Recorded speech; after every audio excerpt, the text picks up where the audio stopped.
I never imagined I'd witness a brutal attack on a quiet street, but a billionaire intervened. I will never forget the day everything fell apart. It was supposed to be an ordinary Tuesday, like any other. The sun shone through the tall buildings, casting long shadows on the sidewalk. I was just walking home, humming to myself, when I heard it. A scream. A sharp, piercing cry that sliced through the afternoon calm. I froze, my heart pounding in my chest, palms sweating. People fled, faces twisted in fear as I turned toward the sound.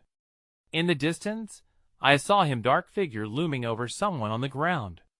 A young man, trembling, clutching his side. And then the striking flash of Silvera blade glinting ominously in the sunlight. My breath hitched. What was happening? The chaotic scene drew in bystanders, their eyes wide, some gasping, others shouting. Yet, in the midst of the panic, there he was. The billionaire. I didn't recognize him at first. He looked out of place in his tailored suit. But then I saw the unmistakable charm in his eyes, and the way he moved with purpose. He entered the fray, a force of nature, unafraid. "Get away from him!" he bellowed. His voice was a thunderclap, demanding attention. I felt a shiver of hope flicker inside me. The tension was electric, my chest constricted, watching as he faced down the attacker. The world around me faded. I was lost in the moment. The air tasted like fear. A woman cried out, tears streaming down her cheeks as she clutched her phone, probably phoning for help. I wanted to do something, anything, but my feet felt rooted to the ground. Suddenly, the attacker lunged, and my heart stopped. I could almost hear the silence, that dreadful pause before chaos erupted. The billionaire didn't hesitate. He lunged forward, a flash of movement, and then pain exploded in my chest. I could feel my heart racing a mile a minute. Was he okay? Would he save the man on the ground? The scene was visceral grunts of struggle, the metallic scent of fear in the air, cries of shock from the crowd like resonating drums in my ears. It all happened in a blur, a cinematic nightmare I was helpless to escape. Then, just as quick as it began, the struggle paused. For a split second, the world held its breath. I saw the billionaire's expression, determination mixed with worry, eyes blazing. The attacker recoiled, eyes wide, shock frozen on his face as he assessed the situation. In that moment, everything changed. And just as quickly, the scene erupted again. Screams, shouts, and the clang of metal against flesh echoed around me. I could feel the electric charge of uncertainty hanging thick in the air. My mind raced with 1,000 questions. Would the billionaire succeed? Would the young man survive? In that heartbeat, before everything spiraled into chaos, I caught a glimpse of something deeper. Something about the billionaire's resolve stirred a flicker of admiration. It wasn't just wealth that inspired bravery. But what was his motive? Could it all be that simple? Before I could ponder any further, the sirens wailed in the distance, creeping ever closer, and uncertainty seeped back in. Hey, before we continue with this amazing story, I need to give you an important heads up. Many subscribers have reported that YouTube unsubscribed them without warning. Take a quick second to check the red button below to make sure you're still subscribed to the channel. I'd hate for you to miss any of the exclusive content coming soon. And while you're there, smash that like button, it really helps me out with the algorithm. Oh, and tell me in the comments, which city are you watching from? I love getting to know every amazing person who's part of this community. Your participation makes all the difference. Let's connect. In the days following the attack, the world outside seemed to change in unfathomable ways. The street where it had all happened was cordoned off, the ghost of that fateful afternoon lingering like a thick fog in the air. People whispered about the billionaire, how his intervention had saved a life, how a fortune could buy strength but never courage. Yet, in that quiet, trembling aftermath, I was still haunted by the questions left unanswered. I trudged through my daily routine, each moment weighed down by the weight of what I had witnessed. The polished floors of the office felt foreign beneath my feet. Colleagues' laughter echoed around me like distant thunder. I pretended to smile, to engage, but my thoughts were miles away, tangled in the uncertainty that refused to fade. Instead of finding comfort in the bustle of daily life, I often found myself wandering back to the scene, the young man lying helplessly, the billionaire standing fierce and unwavering, and the vibrant pulse of fear reverberating through the crowd. What if he hadn't intervened? What if I had taken a step forward? The nagging "what ifs" settled in me like a heavy stone. It was a rainy Wednesday when I received the call. The distant sound of the rain drumming against my window felt comforting, almost calming, as I listened to the voice on the other end. He introduced himself as Cartera, representative of the billionaire. There was an urgency in his tone, a reminder of the reality I tried to escape. "He wants to speak to you," he said. "It's important." Something inside me tensed. Why would he want to speak with me? I had just been a bystander, a trembling witness to events far beyond my control. Before I could collect my thoughts, I found myself agreeing to meet him, an echo of the bravery I'd witnessed, perhaps impulsive, but it was an opportunity one couldn't let slip away. Later that day, I found myself standing outside an opulent office building, the gleaming glass reflecting the gray sky. My heart raced as I was led through the bustling lobby, the air thick with ambition and polished confidence. I wasn't sure why I was there, or what I even wanted to say to him. But as I stood waiting, anxiously tapping my foot, I couldn't shake the feeling that this meeting could alter everything. The door opened, and he appeared, the billionaire, now stripped of the chaos that had defined him that day.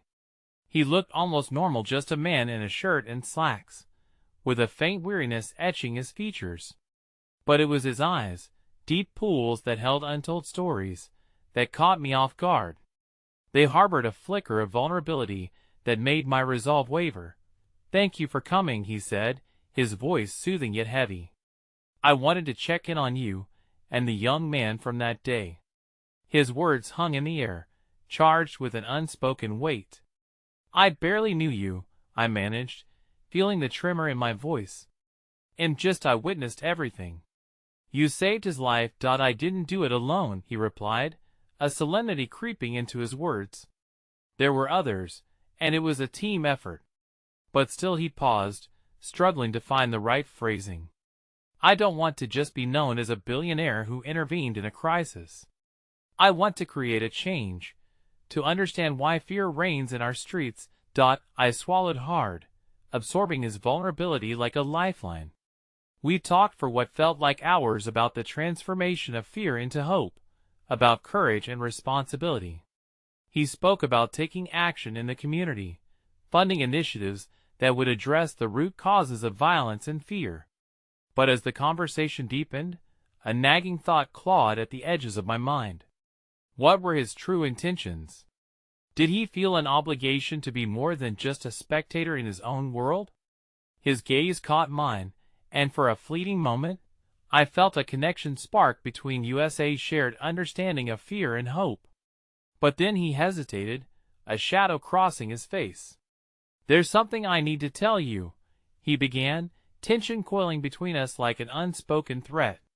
"It's about that day, and it involves more than just the attack." Before he could finish, the office phone rang sharply, a sound that sliced through our fragile moment. I watched as he picked it up, his expression changing. "I need to take this," he said, his tone suddenly distant. As he turned away, I felt a cold rush of anxiety. I was on the edge of something monumental, and yet an unseen barrier rose between us. My thoughts raced as I contemplated leaving, but curiosity rooted me in place. He ended the call, but his face had transformed, no longer the fearless hero, but a man burdened by something deeper. I opened my mouth to ask him what was wrong, but he shook his head, his eyes flickering with something unrecognizable. Fear? Regret? "I'm sorry, I have to go," he said abruptly, turning toward the door. "I'll be in touch." And just like that, he vanished, leaving me standing in that pristine office my heart racing and questions spiraling. As I walked out into the rainy streets, the weight of uncertainty hung heavier than before. What did he want to reveal? What lay hidden behind his facade of strength? The answers loomed somewhere in the shadows ahead, tantalizingly close yet painfully out of reach.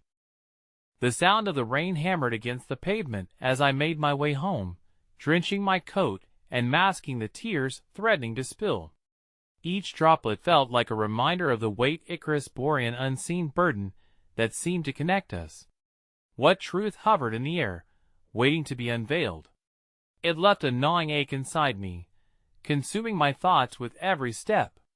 In the days following our meeting, thoughts of him haunted me incessantly.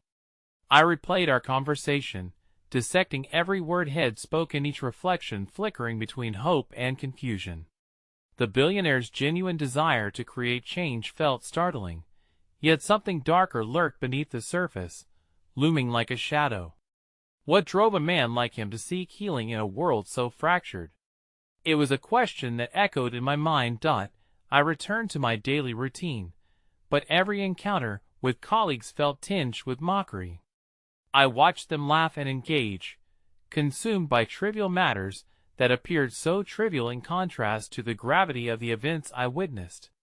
As I sat at my desk, I felt isolated, like a ghost drifting through a world where joy had no place for sadness. I wore a brave front, but inside, I simmered with doubts about him, about myself. Days slipped into weeks, and while I craved answers, they felt further and further away. I found myself wandering outside often, searching for the spot where the attack had unfolded, as if by returning to that place, I could unlock the secrets buried there. Each time, it felt increasingly surreal. The city continued to pulse with its own life, oblivious to the scars hidden in the narrative of others. One evening, as I stood there, conflict twisting in the pit of my stomach, a soft voice broke through my concentrated thoughts. "You okay?"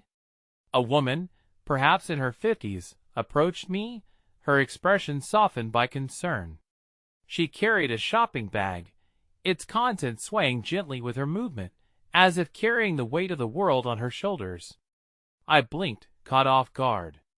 "Yeah, I'm just thinking," I replied, unsure if I could articulate the depths of my turmoil. "You get lost in thought sometimes, don't you?" She smiled gently, her warmth cutting through the coldness that enveloped me. I know that feeling all too well. Her kindness cracked the heavy wall surrounding my heart. I found myself sharing the story of the attack, the billionaire, the tangled emotions still gnawing at my insides. She listened intently, without interruption, her eyes reflecting genuine empathy. "You know," she said, "life has a strange way of bending our paths. Sometimes, it's in the darkness when we find a glimmer of hope." Her words resonated, a reminder that even in darkest moments, connection existed, waiting just beyond the surface. "I just wish I could understand," I confessed, feeling the weight of vulnerability creep in once more. "His pain, my pain, why is it all interwoven?" "You're not alone in that confusion," she said softly. "Life is a tapestry, and we often don't see the full picture until later. But sharing the burden helps, doesn't it?" I nodded slowly, noting the sincerity spilling from her words. Perhaps there was something profound in our shared human experience, something worth exploring beyond the shadows. Before we parted ways, she handed me a small token from her bag, a tiny silver pendant shaped like a heart. "A reminder," she whispered. "One day you'll find your answers." Her kindness cascaded through me like a rejuvenating rain. I slipped the pendant into my pocket, feeling its weight serve as a beacon through the uncertainty. But that night, I received a notification that sent a chill down my spine. An alert from the news broke through the clutter of my thoughts. "Billionaire in the spotlight again, new controversy." I clicked the link, dread pooling in my stomach as I scanned the article. It detailed accusations of embezzlement against him, claims that threatened to tear apart the very foundations he sought to build to create change. Fear surged within me. Would he fight through this storm? Was it really all that simple? My heart raced as I thought of the impact on his very soul, the impact on those vulnerable lives he aimed to uplift. I peered outside at the rain, and memories of our conversation flooded back, the shadows lurking once more. As hope battled against despair, the questions rolled in unrelenting waves. Would I be able to confront him once more? Would he even want to speak to me after this revelation? Before I could gather my swirling thoughts, an urgent knocking echoed through my door. I froze, panic gripping me. Who could it be? I opened the door, wishing for certainty, but uncertainty washed over me like a crashing wave. The billionaire stood there, breathless, his expression frantic. "I need your help," he said urgently, eyes filled with unrelenting need. In that moment, I realized things had just become infinitely more complicated. The moment his words hung between us, I felt the weight of the world settle on my shoulders. I searched his eyes, looking for clarity, but only finding turmoil. He looked different now, more vulnerable than the strong, assured man I had first met. The shadows beneath his eyes spoke of nights spent wrestling with demons, his drive for change seemingly at odds with the chaos surrounding him. "What do you mean you need my help?" I asked, my voice barely above a whisper, the rain continuing to weave its melancholy melody behind me. "I wasn't sure who else to turn to," he admitted, glancing around as if fearing unseen ears. "After the story broke, I've been inundated with demands for answers. But it's more than just the media. Someone is trying to sabotage my efforts, to tear down everything I believe in. I can't do this alone." My heart raced with a mix of empathy and disbelief. The man standing before me was at the center of a whirlwind, and here I was, a mere observer who had barely scraped the surface of understanding his world. "But why me?" Not because you see me in a sea of voices that want to tear me down. You're one of the few who took the time to listen," he implored, taking a step closer. "Maybe you have insights I lack. Maybe we can figure this out together." His intense gaze held a gravity that made me feel as if the rain had stopped, leaving only the quiet thrum of our shared heartbeat in the stillness. I held on to that connection tightly, even while my mind raced to comprehend the implications. The whirlwind surrounding him was terrifying, and yet he was risking everything by seeking me out, a stark contrast to how I felt mere moments ago, when despair threatened to swallow me whole. "I don't know how I can help," I confessed, my voice shaky as uncertainties loomed. "But I'll listen."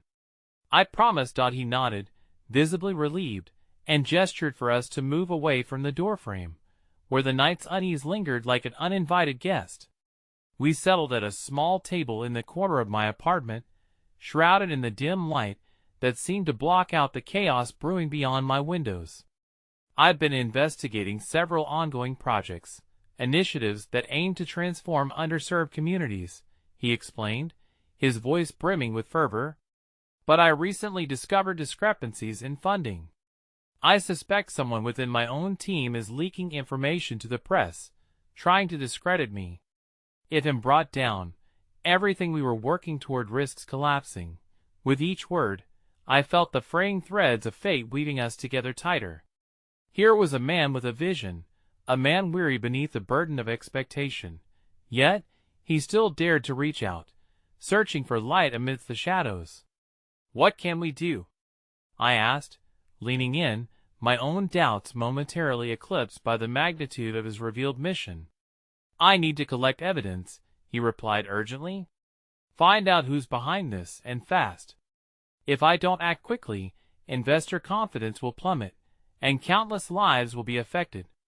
We need to connect the dots, but I can't do it from a distance anymore.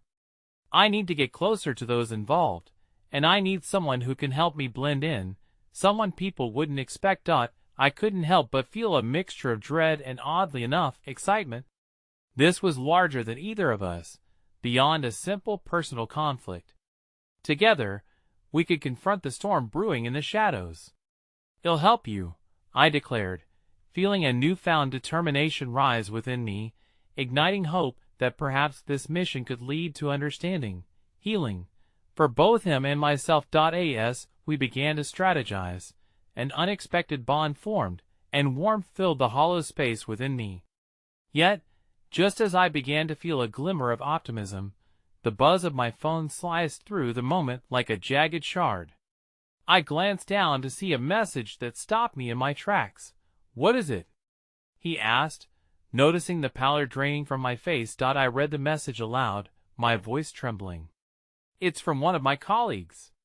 They've just been contacted by a whistleblower with a supposed exposed something that could blow the lid off everything you just shared.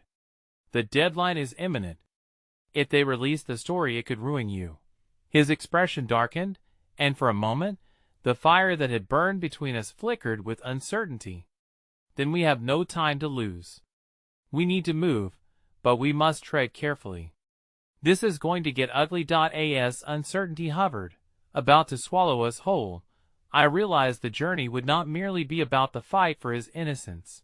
It would also be about confronting my own buried perceptions and fears. Together we stood on the precipice of a storm, and as the distant rumble echoed in the air, I dared to hope that maybe, just maybe, amidst the chaos, we could find solace in each other. But the thunder outside grew stubborn, and I couldn't shake the nagging feeling that dark forces were conspiring against us. As the rain smashed against the window, I was left wondering, who could we trust? And would trust be enough to unveil the truth before it was too late? The room fell silent as the weight of the impending deadline absorbed into our chests. I could almost hear the threads of our lives unspooling beneath the pressure, tangling in a chaos that seemed inescapable. My phone buzzed again, but this time I chose to ignore it, shifting my focus back to the task at hand. "I'll reach out to my contacts," I said, trying to inject some urgency into my tone. "Maybe I can get a hold of the whistleblower before they go public." "You mentioned you had a lead on who might be behind this sabotage?" He nodded, his expression sharpening, the flicker of hope in his eyes growing dimmer by the moment. "Yes, there's a name that's come up, Victor Moretti. He's a seasoned player in our circle, and I wouldn't put it past him to try and undermine our work to elevate his standing. But he's clever, and we have to be smarter." "Then let's start there," I urged, determination surging within me. "What do you need me to do?" "We need to uncover his motives, why he would want to destroy what I'm building. If we can expose his tactics, it'll give us leverage. I need you to dig through any intel you have on him, any past connections, every rumor." "We need to act like we're just gathering data," he answered, his voice cracking slightly with the pressure. "Consider it done," I said, recognizing the sense of purpose igniting my spirit. There was a gravity to our situation that felt almost exhilarating, a reckoning that stirred within me. As the evening deepened into night, I took to my laptop, conducting an exhaustive search on Victor Moretti. Each click felt like a step deeper into a spiraling rabbit hole. I sifted through articles that highlighted his triumphs, but also whispers of deceit, labeled as hush scandals that barely hovered on the periphery of his public persona. He was a man who thrived in the shadows, and each piece of information made my heart race, the stakes feeling impossibly high. Hours passed as fatigue threatened to overtake me. Meanwhile, Derek paced the room, occasionally breaking the tension with fleeting attempts at encouragement. "You're doing great," he said, a gentle warmth in his voice that felt like the soft glow of a candle amidst encroaching darkness. Just then my phone rang. It was my colleague Jason. I hesitated before answering, a chill running down my spine as I braced myself for more bad news. "Hey, I just wanted to give you a heads up," Jason said, his tone clipped. "You're not going to like this, but I had an unsettling conversation with someone on the inside. They hinted at plans to accelerate the story release, to go live before you guys have a chance to respond. Do you think they know about Direct's involvement?" I asked, panic rising in my throat. "I don't know, but they're definitely moving fast, too fast. Be careful. Things aren't just heating up, they're about to ignite." The line went dead as urgency seeped through my veins. I glanced at Derek, who had frozen mid-stride. I need to talk to Jason again. They're planning to expose you sooner than expected, I relayed, the reality crashing like waves against the shore of our mission. Derek's eyes darkened, a tempest brewing behind them. We can't panic, we need a plan, he replied with steely resolve. His determination seemed to cloak me like a protective barrier against my rising terror. Right. We gather everything we have, and then confront Moretti, I suggested, my mind racing. We need to find a way to lure him out, make him show his cards. As we dove back into our research, I felt a small flicker of hope amidst the shadows that loomed. We were a team, plunging into the abyss together, no matter how perilous the path seemed. Yet, even as we took steps towards unmasking the storm surrounding us, I couldn't shake the tight knot of anxiety choking the edges of my heart. One misstep could send everything spiraling into irrevocable chaos. Suddenly, there was a loud knock at the door, a sound that shattered our focus. I exchanged a worried glance with Derek. Our sanctuary was at risk of being invaded.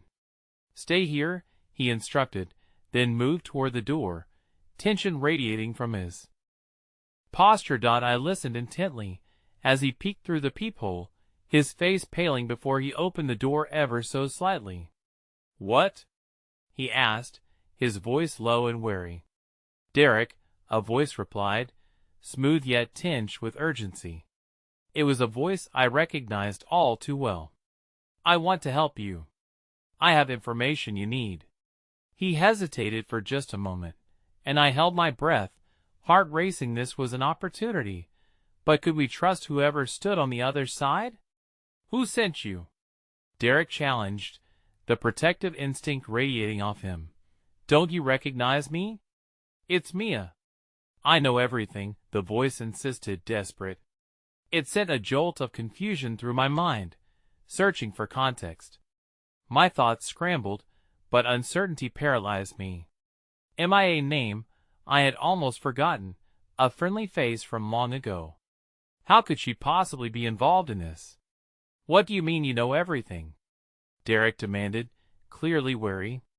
I bristled at the sudden tension uncoiling in the air, but before I could process it, Derek's expression shifted into one of startled revelation. "Mia?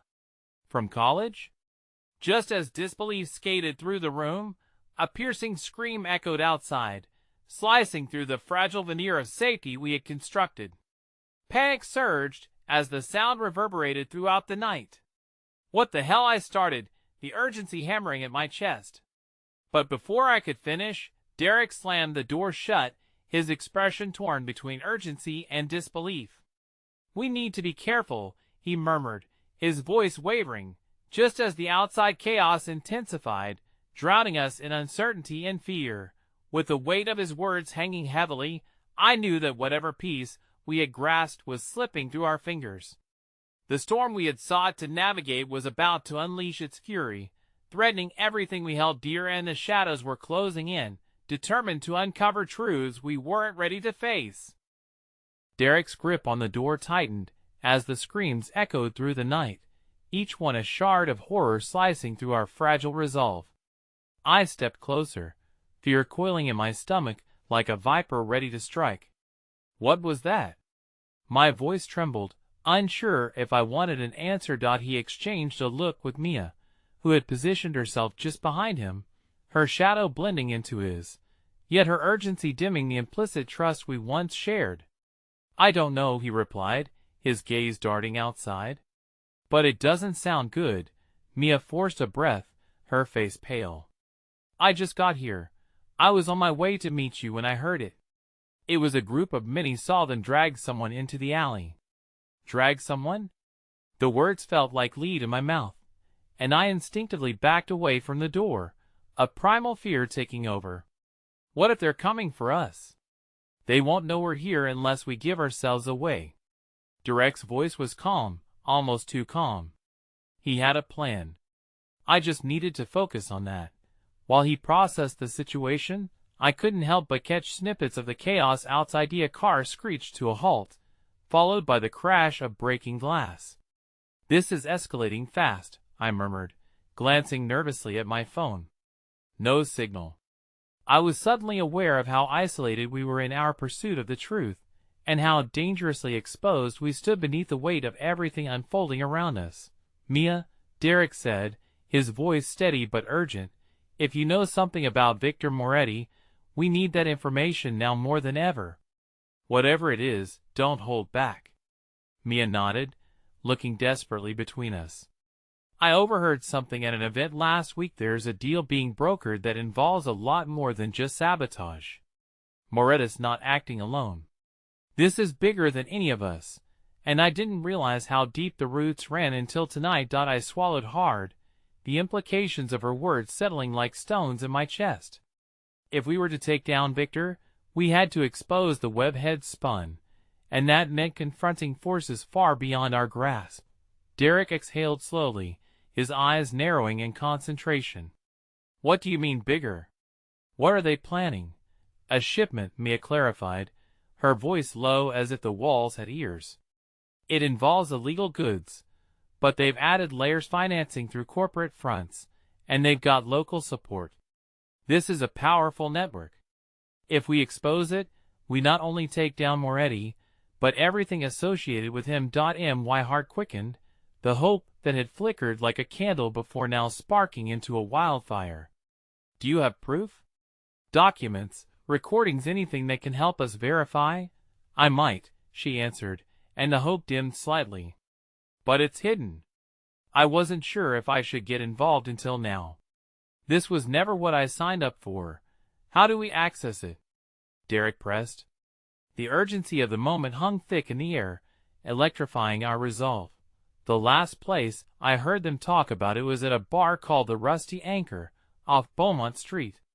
If we go now, we might catch one of them. Just be careful. If they're aware someone's onto them, they might retaliate. Before Derek could respond, the crash of shattering glass punctuated the heavy silence outside once more, this time closer. Shadows darted past the window, ominous and threatening. We don't have time. We need to move now. I could hardly contain my panic, but it fueled Derek's determination. He nodded, grabbing a nearby jacket and throwing it over his shirt. Let's go, but stay close, he instructed. I followed behind, worry gnawing at the edges of my thoughts. Trusting Mia felt risky. After so many uncertainties, how could we know she was still on our side? As we crept out of the dim safety of the apartment, the alley loomed dark and foreboding ahead.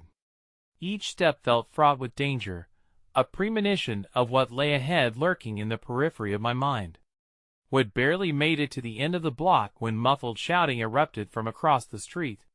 This way, Derek whispered urgently, and we veered into the alley, hearts racing.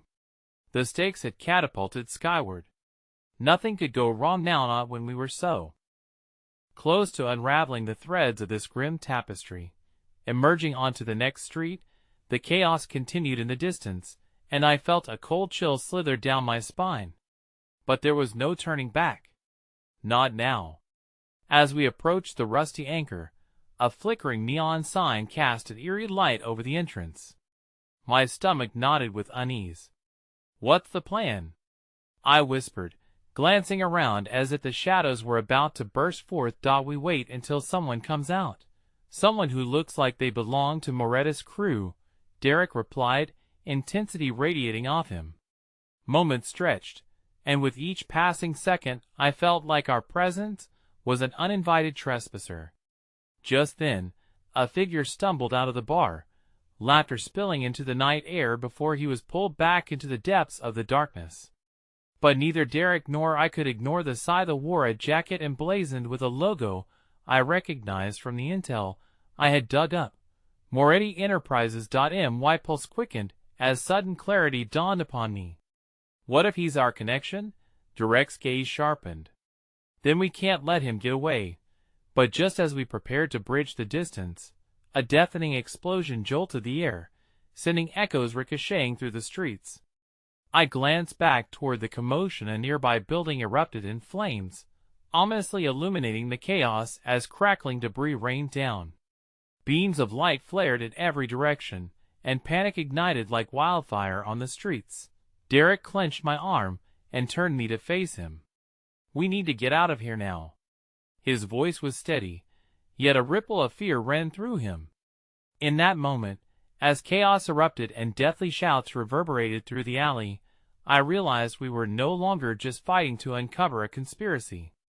We were now entangled in a far greater battle, teetering on the edge of danger with every choice we made. Either we would be heroes for a cause, or just another set of casualties to the storm-consuming US.as we fled. The remnants of MIA's revelation weighed heavily on my mind, a haunting truth. What would we uncover if we survived the night, and could we trust the very people we thought might save us? The night felt suffocating, each heartbeat resonating with uncertainty. But my heart still yearned for the truth, not just for us, but for anyone caught in the web of Moretti's machinations.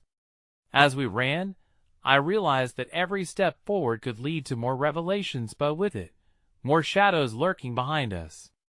And in that quiet, chilling terror, a single thought flashed through my mind: what if there were spies within those we once thought were allies?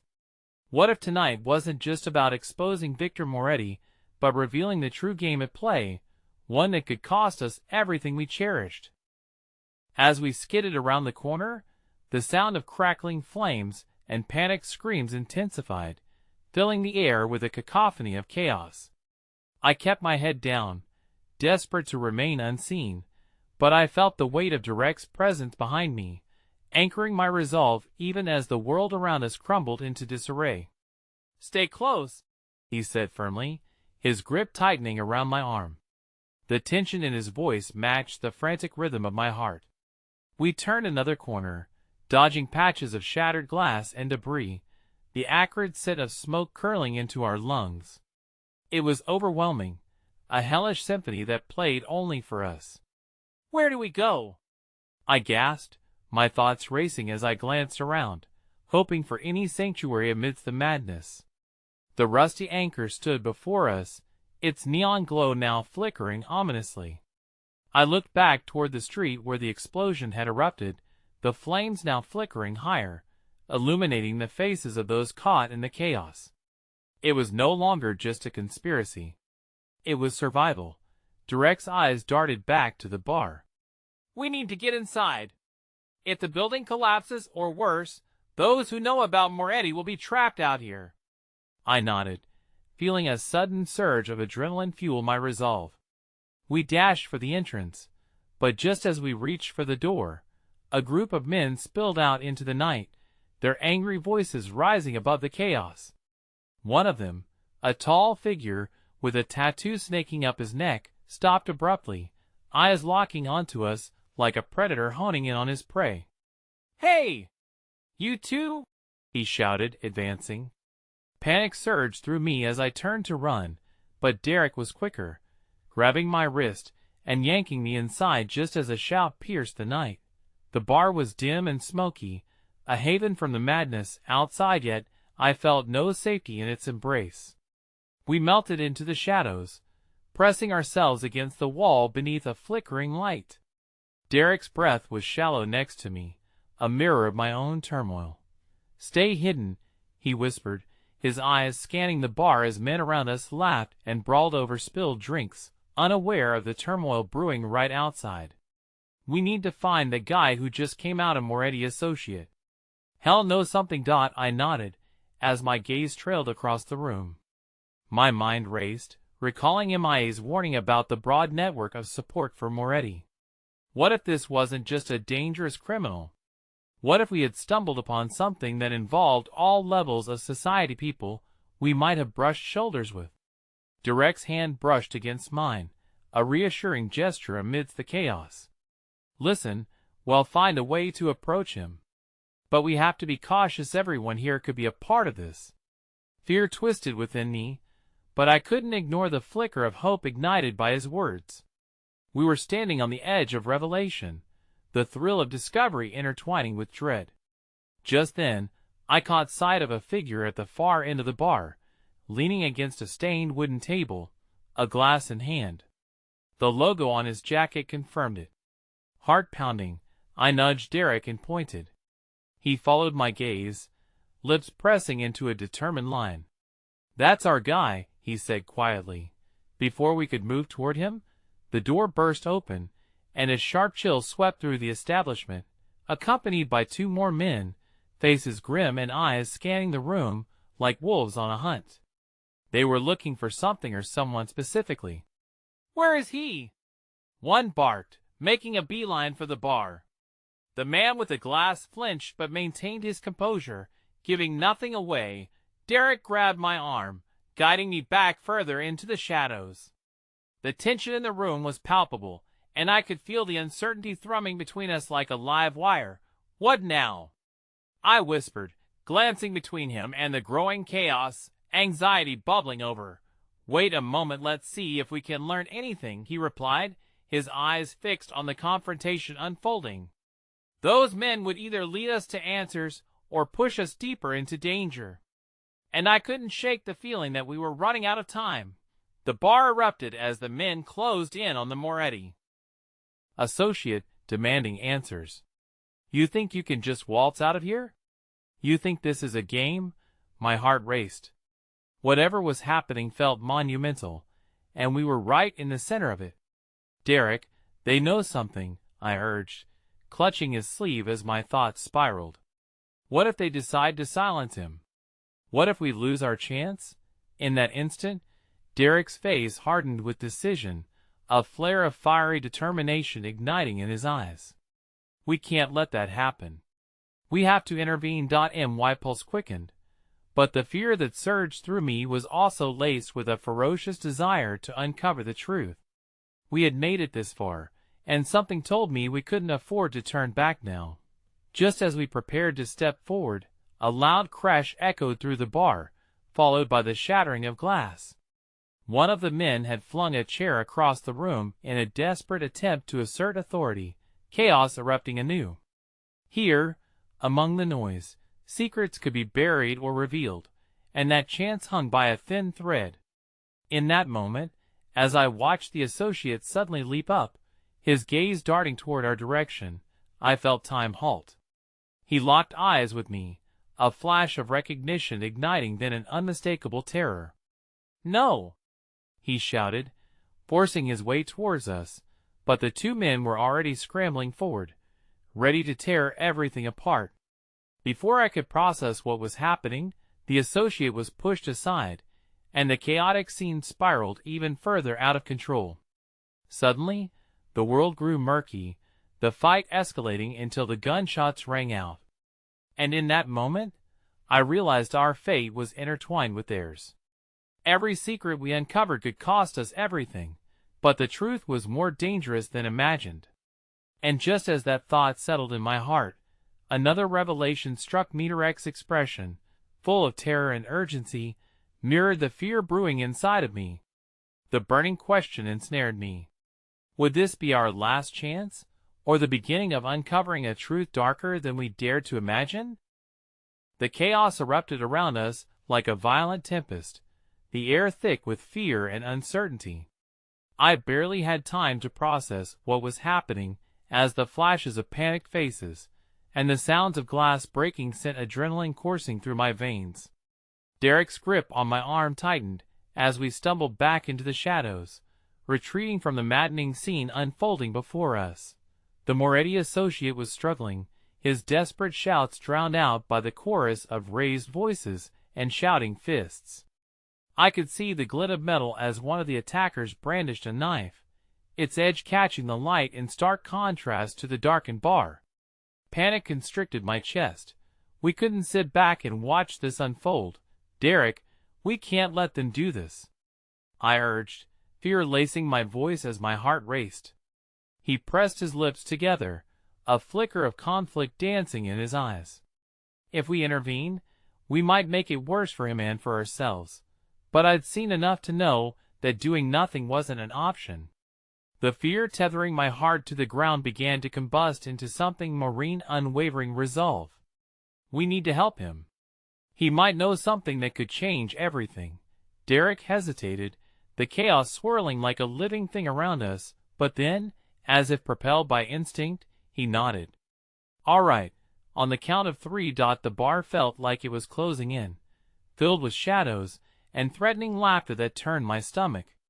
My breaths were shallow, but amidst it all, I remembered what Mia had said about those who cared enough to fight against the tide. I was not alone. I had Derek. Once we readied ourselves. But just as we were about to step out into the chaos, a deafening boom shook the foundations of the rusty anchor, and the door flew off its hinges, knocked aside by an unseen force. A man stood framed in the doorway, tall and imposing, with an aura of control that cut through the din of frantic chaos.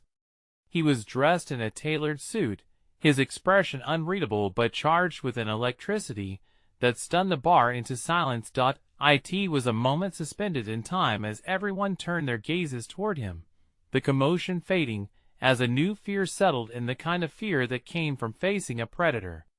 Whoever this man was, he commanded attention with an instinctual energy. "Enough!" he bellowed, his voice smooth yet laced with authority. "Step away from him." Everyone complied, ready to rethink their actions in the face of this newcomer. Even the attackers, momentarily caught off guard, diverted their hostility toward him.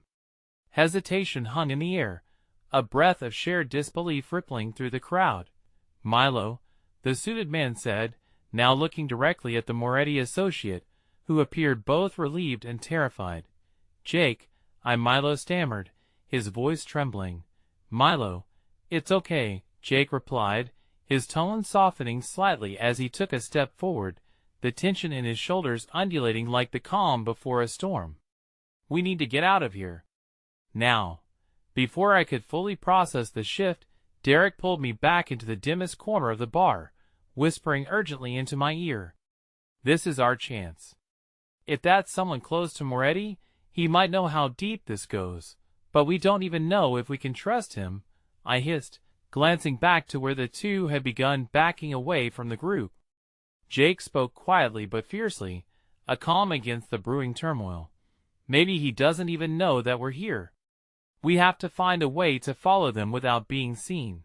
Just as I started to consider how we might do that, the attackers lunged forward again, emboldened by the momentary reprieve. Punches flew, and chaos erupted anew. With adrenaline pumping through my veins, I caught a glimpse of Jake, his eyes narrowing as he assessed the situation. "Here!"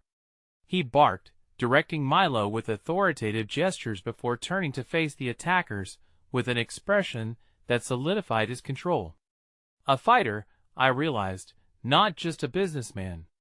Derek's hand was warm on mine, grounding me amidst the growing horror. "We need to get closer. We might have a chance to overhear something." With Derek guiding me through the confusion, we maneuvered carefully around the edges, hearts pounding as we ventured just a little closer. I could see the fear shifted into a determination on Jake's face, a hint of an unyielding spirit that might render him a powerful ally. "Just hold on, amigo," he shouted, throwing himself protectively in front of Milo again as the chaos swirled around them, the damaged bar collapsing inward on itself and the battles intensifying. But before we could gain any ground or hear the truths that might tumble free, the familiar boom of gunfire erupted once more, and chaos erupted anew. Glass shattered, and in that moment, my vision of the possibility of revelation was clouded in a chaos drenched in chaos. And as if choreographed by shadows, the moment spun into mayhem filled with confusion. I turned back toward Derek, ready to draw him closer, but the world blurred and shifted, a blur of figures flashing before us, and my heart fell to my stomach as I searched his face, consumed by an overwhelming fear, but my eyes widened as, in the haze of chaos, I caught his expression morph from terror to something I couldn't comprehend, a silent plea held within the depths of his gaze, as something shifted behind him that sent shadows dancing across his features. It was too late to go back now. In that instant, the bar erupted anew, a cacophony eclipsed by the frantic murmurs of shapes rushing toward us, and amongst the chaos, a new terror ripped through meth realization that not everyone we encountered was there to help us. And suddenly, there was Derek, pushed aside by a pulling grip, his expression spiraling into confusion. Everything felt out of control, a tide of events surging toward an inevitable collision. The last thing I heard before the world tilted into darkness was the voice of a stranger, the words echoing through my mind as the walls of the rusty anchor swallowed me whole. "You shouldn't have come here." The moment dissolved into silence as shadows engulfed me. The last flickering lights of the bar faded before I lost consciousness, the whirlwind of chaos leaving behind only echoes of fear. It felt like being submerged in murky water, sounds muffled, thoughts tangled in an icy grip. When I finally awoke, the first thing that struck me was the smell of antiseptic, harsh and sterile against my senses. The transition from chaos to stillness was jarring. I blinked against the glaring brightness of fluorescent lights that seemed alien and cruel. Instinctively, I moved my arms, feeling the crispness of sheets beneath me, but the world around me quickly confirmed my fate. I was in a hospital. A small gasp escaped my lips as my surroundings anchored me to reality. I turned my head, frantically searching for any sign of Derek. But the room was empty, the only sound a rhythmic beeping of a monitor somewhere in the distance. Panic ignited anew, clawing in my chest. Had I lost him? Where was he? Just then, the door creaked open, and a figure stepped in. My heart surged. It was Jake, the man who had confronted the attackers, the very reason I had felt a flicker of hope among the devastation. "Hey," he said softly, his expression earnest yet guarded. "You're awake." My voice cracked as I tried to respond, but the words tangled, caught in the web of my fear. My memories came rushing back, the chaos, the attackers, the moment Derek was pulled away. "Where's Derek?" I managed to croak out, the desperation thick in my throat. Jake's brows furrowed, and for the briefest moment, his composure faltered. "They took him," he said quietly, his tone weighed down by the unsaid. "I don't know where, but we have people looking." A chill crept through my veins, an icy tendril of despair wrapping itself around my heart. "What do you mean they took him?" "Who?" "The people that ambushed the bar." "It's worse than we thought." Jake's voice possessed an intensity that set my mind racing, bracing me for news I wasn't sure I was prepared to hear. "How do you know all this?" My heart thudded wildly in my chest as I absorbed the details. A casualty of a war I hadn't wanted to enter. Jake took a deep breath, his features tightening as he glanced back towards the door like a caged animal. "I run a few operations connected to Moretti, but it's difficult to navigate. And now with Derek missing." He trailed off, the implications hanging heavy in the air. I felt a lump rising in my throat, a mix of anger and helplessness. "You were supposed to help us. Why didn't you do something? I didn't know you two were ensnared in this mess. I thought you were just innocent bystanders. The stakes are high, and the players." He paused, raking a hand through his hair, frustration stemming from the chaos swirling around us. "They're not who they seem. Everything's more complicated than it looks. I'm fighting to protect you, but I can't do this alone." For a brief moment, something sparked within me, a flicker of defiance ignited by his openness. "Then we need to find him together. We can't let them take him away. If Derek is still alive, we have to find a way to save him." Jake's eyes darkened, revealing the concern hidden beneath his tough exterior. "You don't understand," he warned, urgency slipping into his timbre. "If we pursue this, you'll be putting yourself in danger. They're ruthless, and the deeper you dig, the more you risk everything." The very fabric of my being crackled with frustration. I wasn't ready to back down now. Derek was my anchor in this storm, and I wouldn't let his disappearance shatter me into solitary despair. "I don't care about the danger. I just care about getting him back," I pressed, determination swelling in my chest. "All right," he relented, albeit hesitantly, "but we'll need a plan. Infiltration, listening to the right people. I can help you, but you have to promise me you'll stay close." I nodded, my decision crystallizing amidst the emotional chaos. Together, we might still find a way to reach Derek if we could navigate the dangerous waters surrounding us. While uncertainty loomed over our heads like a storm, the small moments of hope began to shine through the cracks. Just then, a ripple of reverberation coursed through the walls. The sound of shouting echoed down the corridor outside, heavy with tension. Without thinking, I shot up in bed, urgency coursing through me. "What's happening?" Jake's face transformed. There was a look of recognition, one I couldn't quite grasp. "We need to move. Now." He surged towards the door, urgency crackling along the edges. The panic grew in my chest as he gestured. "Follow me. Stay close." My legs felt shaky, unsteady beneath me as I stumbled after him, my heart a drum in my chest. Just as Jake opened the door, I caught a glimpse of something beyond the threshold. Figures lined up in the corridor, their expressions blocked by a facade of menacing calm. "Get down," Jake hissed, pushing me behind him as he stepped forward, instinctively shielding me from whatever danger lingered just outside. The shouting grew louder, the weight of impending disaster pressing in from all sides. My chest tightened, anticipation swirling with fear. But just before Jake could retort, one of the figures called out, voice steeped in familiarity and menace, shattering my world once more. "I am not leaving without him." The voice was unmistakable, and shook me to the core, one I had never expected to hear again. My heart dropped as I leaned out further, desperate to discern the faces of my captors, and the unexpected ally as recognition sparked a torrent of conflicting emotions. And as I clutched the doorframe in disbelief, Jake's warning hit me like a cascading wave. "Lila, we need to go. Now!" But it was too late. The shadows had eyes, and I was already ensnared within a web thicker than I'd ever imagined. I never expected to find myself in a place so saturated with chaos, tangled in a web of consequences that extended far beyond my understanding.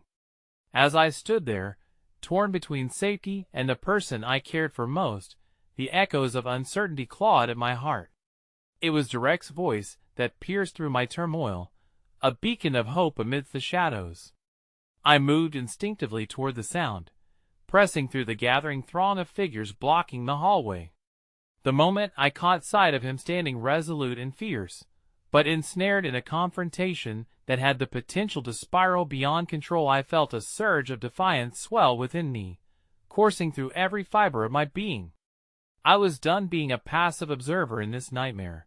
"Let him go," I shouted, my voice fierce despite the tremor of fear that lingered just beneath the surface. It startled everyone to silence, the eyes of the men surrounding Derek shifting toward me, confusion knitting their brows. "Lila, no!" Derek's voice cut through the tension, urgency, and fear intertwined in his plea. But I paid no attention as I stepped forward, resolute and determined. "Whatever this is about, you don't have to do this. We can work together to find a way out." My words landed heavily, laced with the rawness of desperation. It felt terrifyingly brave, but beneath the layers of fear, there lay truth. We did not have to be enemies in this game of uncertainty. We could fight for what was right. A man stepped forward, his face obscured by shadows. "What do you know about anything?" he growled, but there was hesitation behind his bravado, and for just a moment, I saw the cracks in the armor he wore. Perhaps I wasn't as helpless as I once believed. "Enough." Jake's voice rose, commanding authority, cascading through the fear like a spring tide. The murmurs quieted, and all eyes shifted back to him. "You'll listen to her because she's right. We can resolve this without bloodshed. There's too much at stake." Murmurs rippled through the group, the collective fear diffusing into uncertainty, and in that moment, I saw Derek's eyes wide, filled with surprise and a flicker of admiration. Perhaps we weren't alone. Perhaps even here, we could band together in pursuit of a truth greater than ourselves. "I have information that can lead us to a peaceful solution," I continued, challenging their defiance with unwavering conviction. "People are getting hurt, trapped in a game they don't understand. We can stop the violence. We can expose Victor Moretti. This cycle doesn't have to continue. Another tense silence ensued as they gauged the authenticity of my words. I felt the weight of Derek's gaze on me, grounding me, amplifying my resolve. If I had to betray my vulnerability, then so be it. For hope, for change. Shut it down. It's too late to walk back, one of the men snarled, stepping forward threateningly. But Jake shook his head, frustration coursing through him, as he stepped protectively in front of me and Derek. You're the ones who need to understand.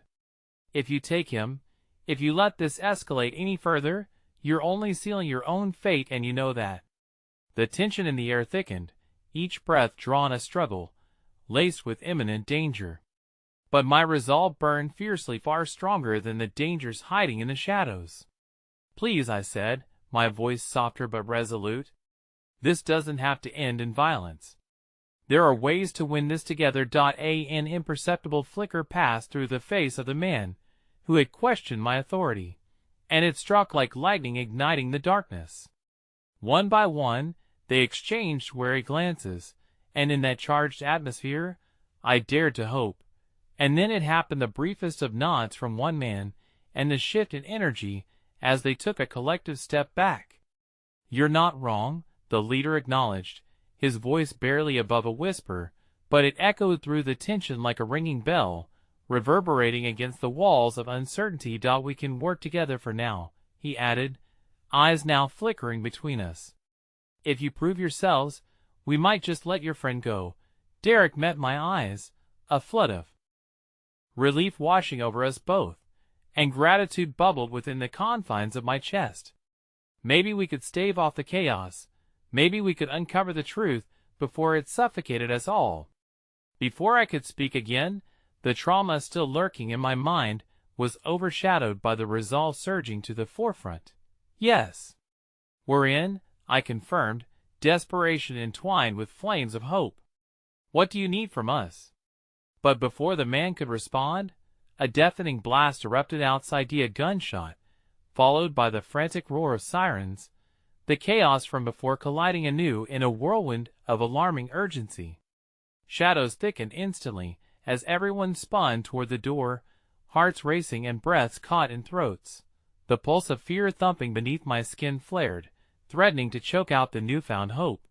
The violence that had felt distant was closing in rapidly. They know! I yelled, adrenaline surging through me. We need to go. Now! Grabbing Derek's hand, we rushed out into the chaos, racing past an explosion of sound, urgency propelling us forward. Wherever we would land next, I didn't have the answers, but I knew we would uncover truths buried beneath layers of silence in the fight that lay ahead. We were still standing together, bound by fate, entwined by choice. I could feel it resonating in my bones. In the fathomless depths of turmoil, amidst the shadows of impending darkness, I grasped the significance of complicity over complacency.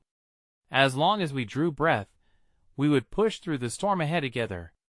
And then, with determination flaring within me, I conjured the clarity to proclaim one final line, as the fate of all our lives balanced precariously on the edge. Let's tear down the veil of lies and reveal the truth. Together.